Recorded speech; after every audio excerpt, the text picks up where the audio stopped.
One of those econ majors.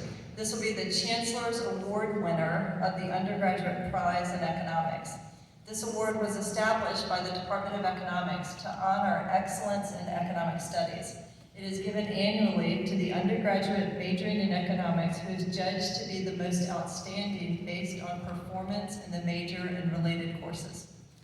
The recipient of this award pursued our new Bachelor of Science degree in economics along with a BA in philosophy and a minor in mathematics.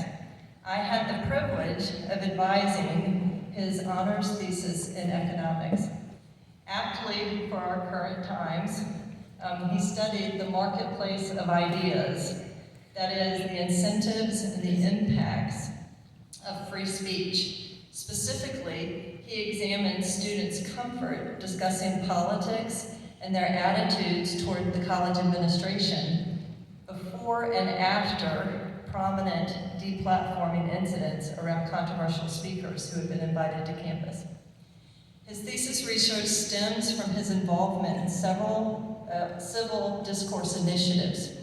He is an Agora Fellow with the UNC Program for Public Discourse and has worked as a research assistant on the UNC Free Speech and Constructive Dialogue Project and at the Deliberative Democracy Lab at Stanford. Thankfully, Aidan is also interested in data, programming, and econometrics, which he had to use a lot of. He used these and extended them in all of his research. After graduation, this Tar Heel will be joining the Becker-Friedman Institute at the University of Chicago to pursue predoctoral research from two excellent economists. After that, he will likely pursue doctoral training in economics. I'll also add that Aidan is an excellent mandolin player. He performs with his Chapel Hill-based bluegrass band called the Bathtub of the South. So I welcome graduating senior Aidan Buehler to the podium.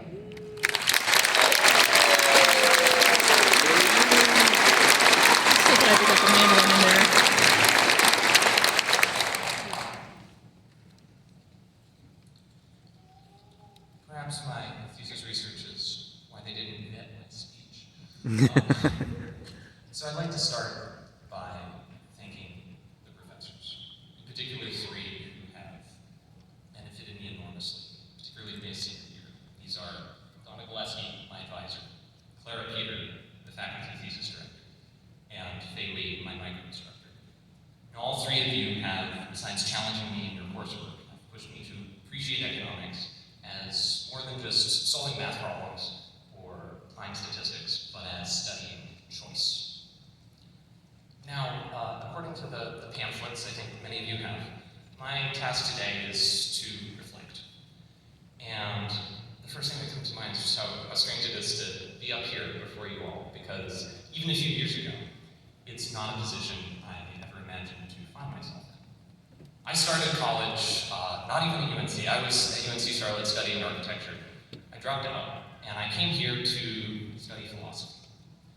I declared a major in economics because I enjoyed Econ 101, and I had this hunch that Econ would open doors for me that other disciplines wouldn't. Now, I turned out to be very right about that, but if you'd gone back and asked me why I study economics, I'm not sure I could have given you a very clear answer. So, in my remarks today, this is what I'm going to try to do. Now, some of you in the audience might hear that whole setup and be thinking like, well, it seems like there's a pretty obvious reason why you might want to study economics. It's probably the reason we're one of the fourth largest majors. Our prospects are excellent, and I'm sure all the parents are thrilled to not be paying the bills of their students for much longer. Nonetheless, in the same way that, say, playing in a band is about more than impressing women, there's a lot more to an education in economics than just a pit stop on the way to your first job. And I know for myself, I've learned a lot more that might be more difficult to describe, but even more important. And it falls into two general categories that make up the stuff of what we as economists study. These being data on the one hand, and theory on the other. Now, you'll have to indulge my philosophy brain for just a second here, but when you think about what data is doing in our world, at that's fairly unprecedented and remarkable. You know, where for hundreds, thousands of years before, our species has relied on, say, sensory experience and perhaps the entrails of an unfortunate goat to figure out what's going on in the world, we now rely on numbers. And in business, in government, increasingly in our personal lives, when we make decisions, we're interested in, well, what do the numbers say? What are the facts?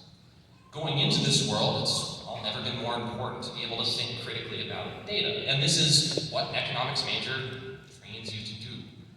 Now, when I started studying economics, I thought this would be mostly a matter of learning cool statistical techniques to shake down data sets for answers. And in one sense, I have not been disappointed. At the same time, doing research myself, having to wrestle with my honors thesis and figure out what was going on with the data set, what I've come to appreciate is the skill I think that's most valuable when it comes to thinking about data is thinking about two things. What is the data generating process, and what are we not seeing? Because even though it might sometimes appear otherwise, data is a representation. It's never the thing in itself. And behind every representation, there's a series of decisions that people made about what to look at, how to measure it, how to collect it, and even once the numbers are in your spreadsheet, there's all you're not seeing that's influencing whatever results, whatever analyses you run. The reason I'm emphasizing this so much is the technological moment we are in. If machine learning was the first step, large language models are the second. Just the other day, I was on the phone with my friend Holden, and I was telling him about a programming problem I was facing, and he was like, hey, you can just give GPT the CSV file, right? Like, it'll analyze it for you. To which I said, you can? Whether you find this exciting, or terrifying, or, like me, maybe a little of both, it sure looks like we're heading towards a world where it has never been more tempting than ever before to just give the robots a bunch of data and look at the answers they spit out. But what we as economics majors in practice doing is thinking about, well, how the data corresponds to the real world and what gaps and structural relationships lie between. So when it comes to, well, looking at what the robot tells us, we'll be better equipped than, well, we ever could have been to understand whether it's pointing us in the right direction or not. Now theory is the other half of the picture. Data is the first, because theory is how we as economists, well, cut through the noise of overwhelming amounts of data. But more than that, theory is a simplifying framework, a framework for analyzing any problem. And this is something that we will all take with us for the rest of our lives.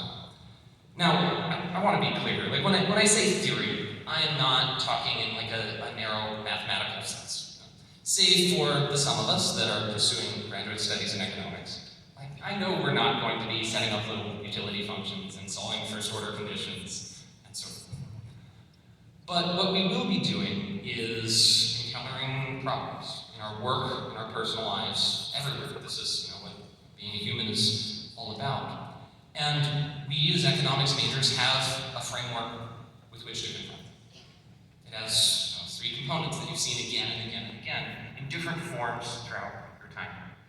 Who are the agents? Who are the decision makers? What do they want? What are their preferences? And what are their constraints? You can use this to tackle anything. Now I will say, in my enthusiasm to apply this to my personal life, a certain amount of social tact is sometimes in order. Thank you, family and friends. If, for example, my dear friend Elijah were to say, Aidan, I've been thinking about asking out this girl, I really like her, we've been talking, what do you think? Maybe the first thing out of my mouth shouldn't be, well, what is the opportunity cost? And it's for moments like these that, economics sometimes gets its nickname, the dismal science. But if this is supposed to be a critique, I think it's one about delivery and not substance. If anything, I think it's wonderful that economics embraces an unavoidable and sometimes beautiful part of our life, namely that our time is limited, so are our resources. There's a lot of amazing things we could be doing, but we have to choose. Now, all of us here today, in the next couple of years, may have to choose more than ever before. Culturally, this is true in the sense that where before we would have lived where we grew up and married someone in our village and done whatever trade our parents did to make a living.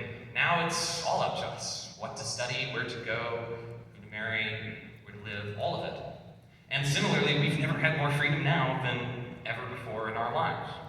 We are adults, or trying very hard to dress and act like them.